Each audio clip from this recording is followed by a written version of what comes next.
Hello, my lovelies, and welcome to the Miss Sayé show. Today, we are filming on location from Aspen, Colorado, and I am so grateful that my dear friend, beautiful Dr. Jan Sarpa, has joined us. Welcome to the show.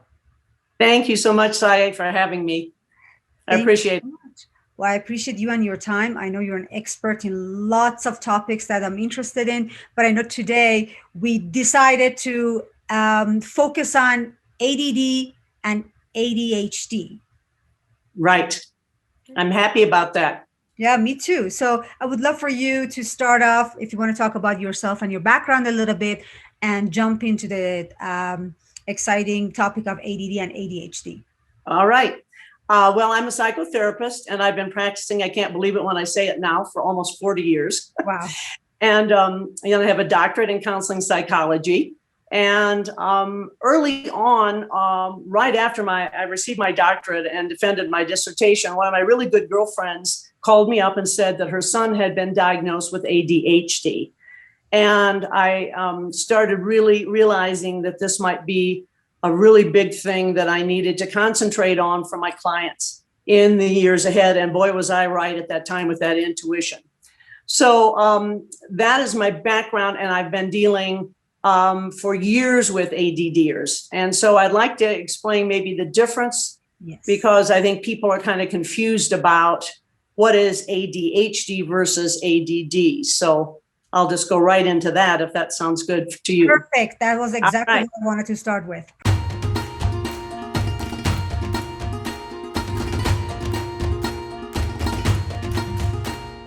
So I think hyperactivity disorder, ADHD, is something that people really know all about. They feel like they do, because the armchair psychologists around us say, oh, well, that guy is certainly hyperactive, or that gal is certainly hyperactive. So when someone is diagnosed with ADHD, they look like they're really just driven to distraction. And they have a very hard time keeping focus on things. And for the child in the classroom, they'll get up and down often.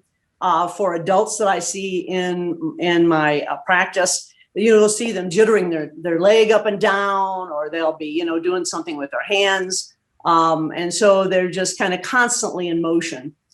They love exercise. Exercise is a real big thing for them. And also it's a good way to control hyperactivity disorder and also ADD.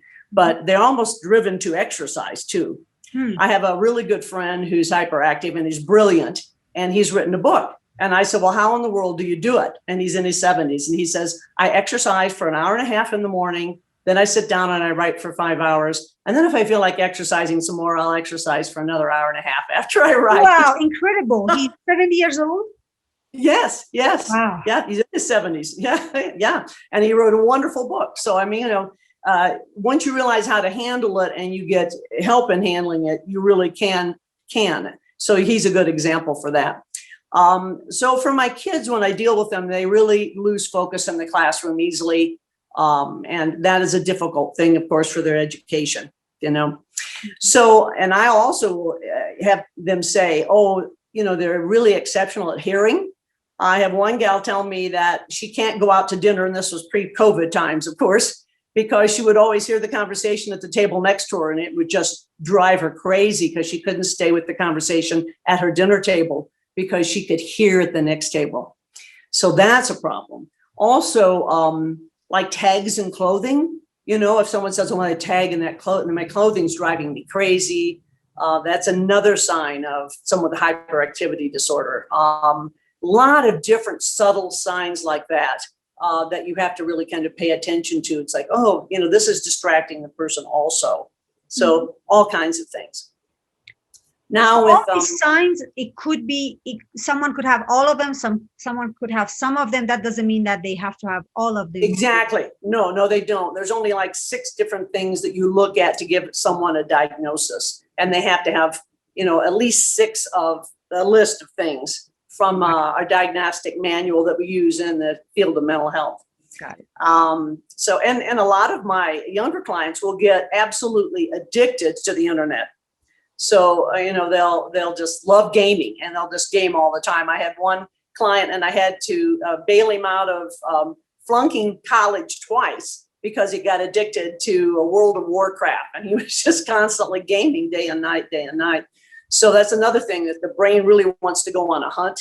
And if it's given a hunt to go on, sometimes kids will just lose focus and just hyper focus on something else other than their schoolwork, you know.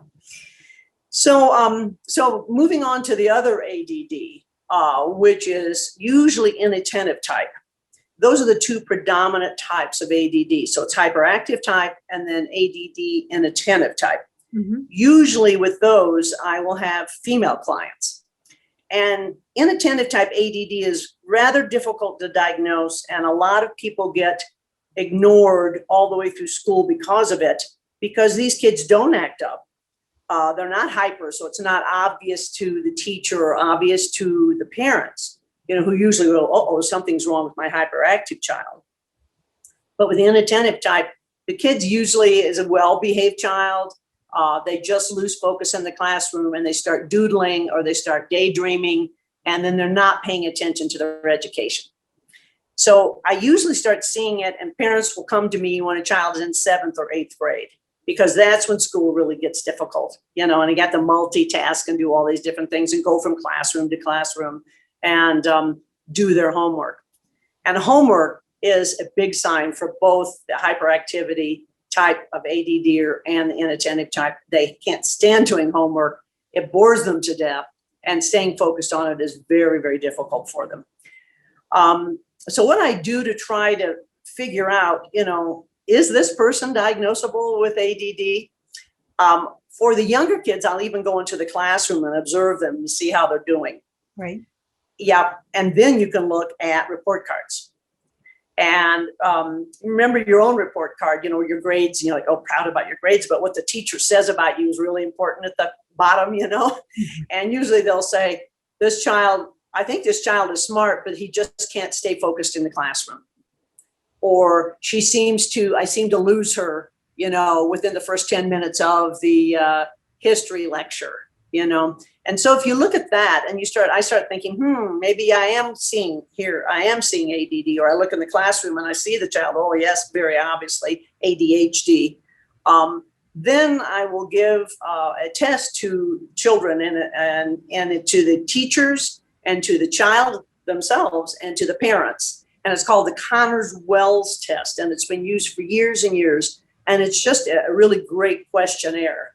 And after I look at that and I've read everything and I've observed, then I'll say, okay, I really do think this child is diagnosable with either hyperactivity type ADD or inattentive type ADD. And then I'll send them to their doctors, because with some of these children, medicating does really help them.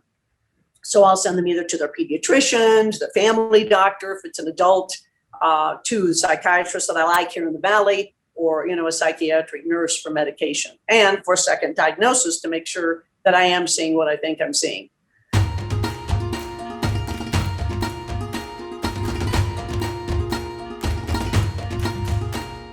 And so what we do then for the kids in the classroom is we'll go and ask for a 504. And that's not a pair of jeans, because it sounds like Levi jeans. Yeah, you're going to give them some jeans, right? No, it's called Adults with Disabilities, or what it is it's a special law that says you have to help people out with disabilities. So children can get accommodations in the classroom, which is great. So if they need more time in tests, we'll let them have more time in tests. The school will allow them to have more time on tests because of this 504 nomenclature they have now attached to their file. And they can also maybe have a quiet room to take the test in. They can, if they have a long term paper, they can break it down into like maybe a chapter, hand in a chapter at a time, instead of, you know, like on the night before they're trying to do their term paper, you know, all in one night, you know. So procrastinating is a very big thing that ADDers do, because they just can't get themselves to concentrate. Yeah. Yes. Yeah. Just can't. Yeah. So that's why procrastination it seems to be the I don't know, from what I have experienced firsthand dealing with people with ADD, is that procrastination is almost like that trademark. Like if they are constantly procrastinating.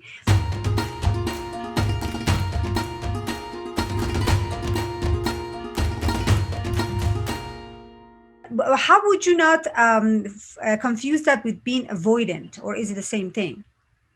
Well, it is a little bit the same thing, but also what it is, it's just brain chemistry. And the brain is trying to really pressure the other part of it that's sluggish into really making it, just pressing it to do something. So if they wait to the last minute, they're in a panic and like, okay, maybe now with that kind of juice, I can get it done. Right. But usually that really just shuts down the brain, that kind of panic. You know how it is when you take that big test. If you get too panicked, you can't think. Well, that's what kind of happens to them. And it's really difficult on them. And the thing that I found the most is, not only are they not getting an education, but they're really starting to dislike themselves and criticize themselves, and really hurts their egos and their self-esteem. A lot of them have really hard time sleeping, so getting up in the morning is horrific.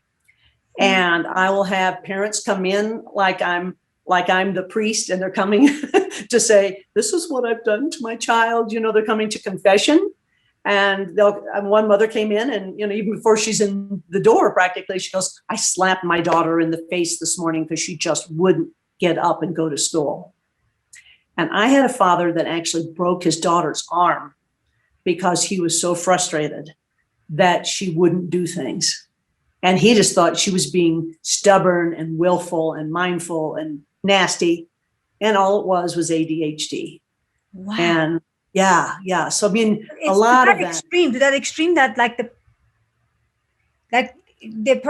kid doesn't get up and go to school.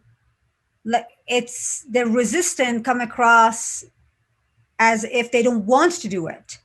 Exactly. But yeah, you are certain that people with ADD, it's not that they don't want to do it, they can't do it, they're unable to. Is that it? Difficult. It's so difficult for them. Yeah, and the frustration is so difficult. Some of my clients will tell me that when the teacher asks a question in the classroom, and by the time they've gotten the answer, they've retrieved the answer, someone else has already answered it. They feel like they have a 7-second lag time in retrieval. Some of my clients have told me. 7 seconds. So very interesting. Can you imagine that frustration? You know the answer, but you just can't verbalize it that minute. Wow. When everybody. So on and on like that. All these different stories. And I have people that go, particularly parents, and I understand that, say, well, I just don't want to medicate my child. Right. Because they have found out that stimulant medication really can help the parts of the brain that are lagging behind the other parts of the brain. It can or it cannot. Can. So the whole brain can act in tandem at the same time. You know what I mean? So you have a little sluggish part of the brain and a faster part of the brain. Well, you give them a stimulant medication and you watch, then you do a PET scan of the brain. Wow, now it's all working together.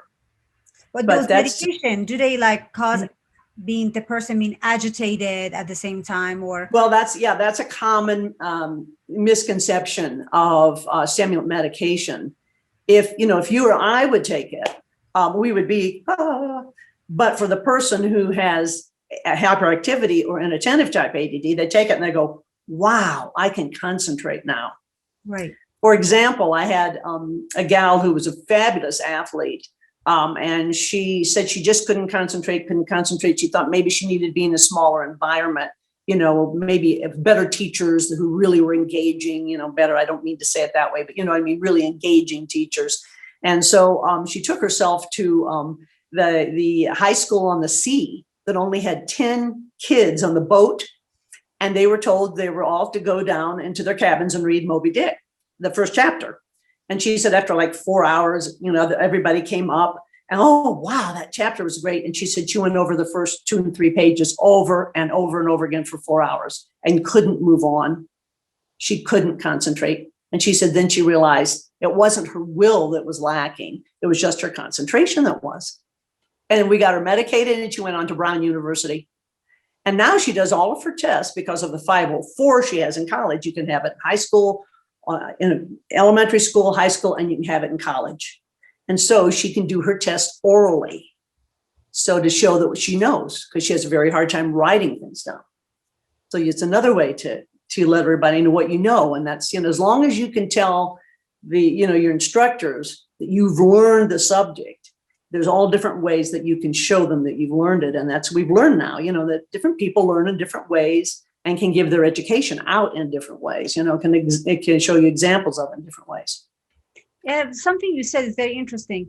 But again, this probably doesn't apply to everyone. Like not all ADDs will have problem writing, or yes, they will. That's right. Well, but most all of them, it's interesting. They don't like doing script. Of course, that's going away. Thank goodness. The long handwriting, they prefer to print. So I'll have somebody show me, can you write this down? And they'll print it. And I'll go, there's another reason. You mean type it on a computer? Type it on a computer or print it out on paper, because there's something about that connection that just is almost impossible. In fact, I had one person go back and get their master's, and they use one of those pens that they can hear the lecture and it can write it down for you. I forget whose program that is, but I think that's just fabulous. So what they're doing, that they need to read it. Is that what it is? Well, they have a very hard time mentally putting it down on paper with longhand. So they really have to either type their notes in the classroom. So very early on, a lot of kids were allowed to take laptops into the classroom before laptops were allowed years ago, and type their lesson out, their lectures out. Interesting. Yeah.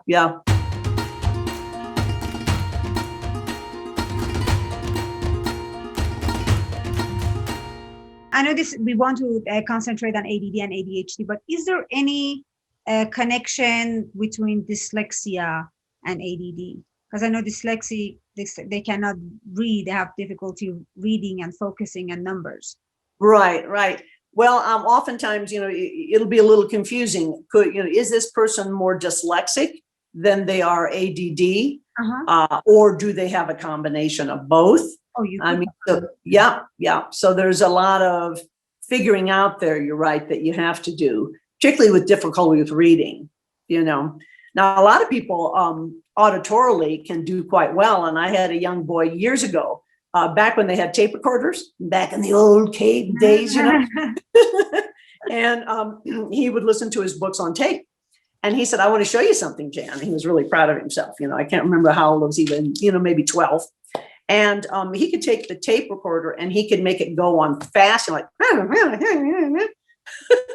and he would understand what was said and could paraphrase back to me what was, but he was completely an auditory learner. He could not read, but he could hear everything. And he's gone on and I've run into his parents here, and he's doing very well. So, it's really, rewarding to hear all these.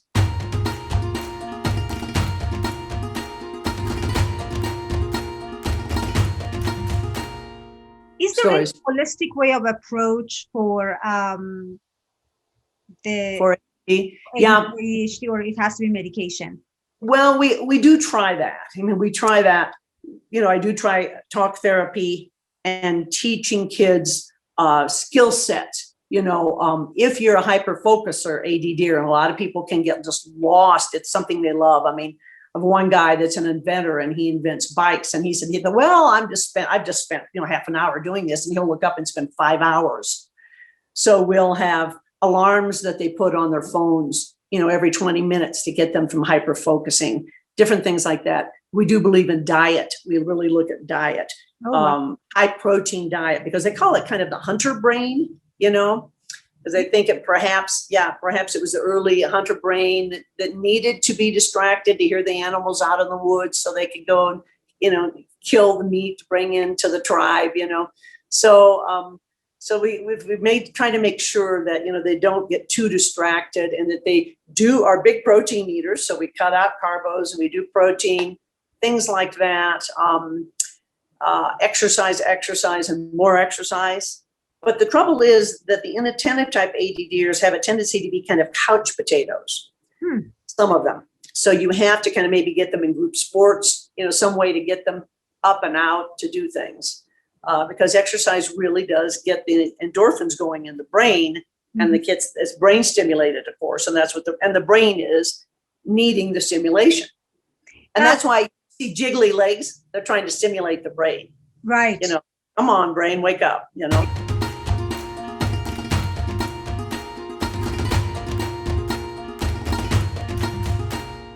Is it possible to have ADD and ADHD at the same time or no? There is, that's the third type of ADD. It's interesting you'd ask me that. Yes, it's called combined type. And I'll have to say that's pretty unique for me to see that. Or it's kind of difficult to understand. Could this be inattentive and hyperactive type? You can imagine. I mean, that's that's a difficult one. And there's a leading psychiatrist in the nation that I should talk about. His name is Dr. David Amen. And I studied under him, and he is just brilliant. And I'd recommend reading up on him. I use his adult ADD test to decipher if my adult people who've come to me do have ADD. I love his paper and pencil test. And he really gives you all kinds of ideas to go on and different workshops that you could do with him and things like that, you know. So he's wise. Yeah, I think I have read a couple of his books. He seemed to be there. And he's on PBS a lot too. He presents on PBS a lot. Yeah. But he's very brilliant. And he also is very positive. It's, because so many the entrepreneurs here in Aspen, I've asked them because I've dealt with their kids, because ADD is highly inheritable. So usually if you have a first line relative, mom, dad, brother, sister, aunt, uncle, grandparent, like, oh yeah, I remember grandpa, he was always moving, or he was always talking. You think, okay. I've asked these guys if I can use them as examples for my clients, because they know that they're very successful business people. And, you can be extremely successful. It's not going to hold you back. You just have to know how your brain functions, what it needs, and what you need to do for it. So it's. What would you recommend for people who are in relationship with people who have ADD or ADHD, because their life will be hell? Well, it is not easy. It is not easy. And that's why I want to make sure that in a marriage that people are being treated. I mean, if they have to take a stimulant medication, they will. I have a woman who's in her mid-50s is finally admitted to herself that she's ADD. And because her husband says, you cannot leave a party. You have to talk and talk and talk, or you're always late. There's another sign of ADD is they lose track of time, and she's always late, always late. So she just started getting medicated, and she has shown me, and now that we're doing Zoom, on FaceTime therapy session, she's shown me her office space, and she goes, how unorganized am I? I said, yes, that's a number one thing, is for the people to get organized in the relationship, because it drives the other person nuts. I mean, because, here's a very unorganized spouse, right? Or here's a very talkative spouse. And I've had a couple of people who have lost their marriages because they just couldn't stay in listening long enough, or, really attending long enough to keep that emotional bond going. Also, another thing is this. Say things too. Yeah. The what thing? I'm sorry. They'll blurt out things.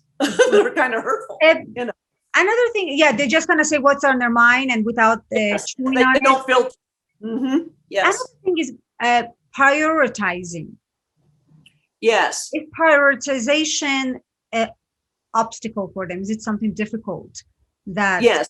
Yeah. Like they don't understand what is more important. Like prioritize, this is more important. Like this is most likely I have to get done first. Or if there are like 5 problems in front of them, and one of them is life and death, one of them is like something else, they intend to, at my experience, I don't know if this is because of ADD, but they intend to pick something up that it's not the priority right now. Like there's something way more pressing here, but they can't see the difference. Well, what they call that is rabbit trailing. That this will catch their attention and they'll go off there. But they really should be over here because that's a priority. So they'll go there and they'll lose focus on it. If they do they get stuck there, or can you as a professional say, hey, come back.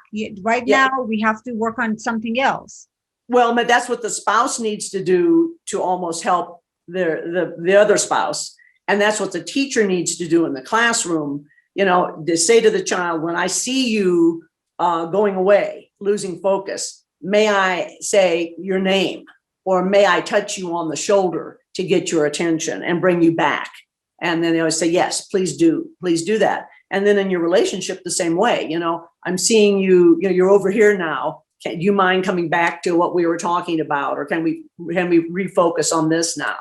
I mean, it's a lot of diplomacy. And I've had, people tell me, one woman came to me and she said, I'm going to divorce my husband. He's a lovely man.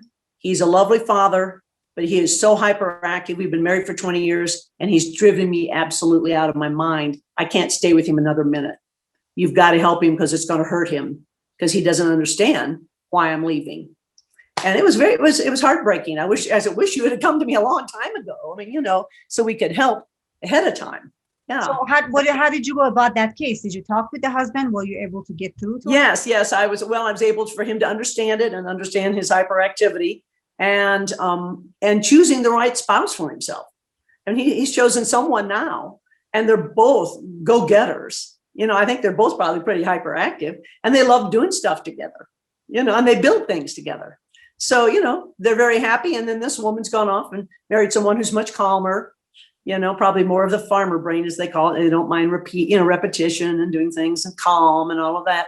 So everybody's happier now. But at the time, it was not a happy moment, of course. It was not, not happy for any of us, but they moved on. Yeah. Interesting. Well, you have a lot of experience. Yeah. What about in regards to medication? Is it like different medication for different type of ADD? How do they prescribe medication for? Yeah, usually, what I love about, I mentioned David Amen before, he thinks there's 7 different types of ADD. Yes. And they're very difficult types. And in his practice, if it's really a difficult type of ADD, he'll do a SPECT scan, which is a scan of the brain to see which parts of the brain lights up. So he'll know how to medicate them. But usually with the 2 different types, I say you don't really need to go through the SPECT scan and all that sort of thing. With hyperactivity disorder, it's usually in the old school has always been Ritalin or Concerta. But with ADD inattentive type, the idea has been Adderall, or now there's a newer medication called Vyvanse. And yet there's another newer medication that one of my clients just told me about the other day that I'd never heard of. So they're introducing things all the time. Interesting. And then you have to learn. I have them start non-time release first to see what dosage is appropriate for them. And that's usually what the psychiatrists or doctors do as well. And then we get to the right dosage. So we don't want it too little. We don't want it too much. We want it just right, of course. And so we figure out the dosage. And sometimes kids will take a time release all day long, so they don't have to go to the nurse in the middle of the day. So they have a time release that lasts for 8 hours. And then we'll give them just a little booster to do their homework.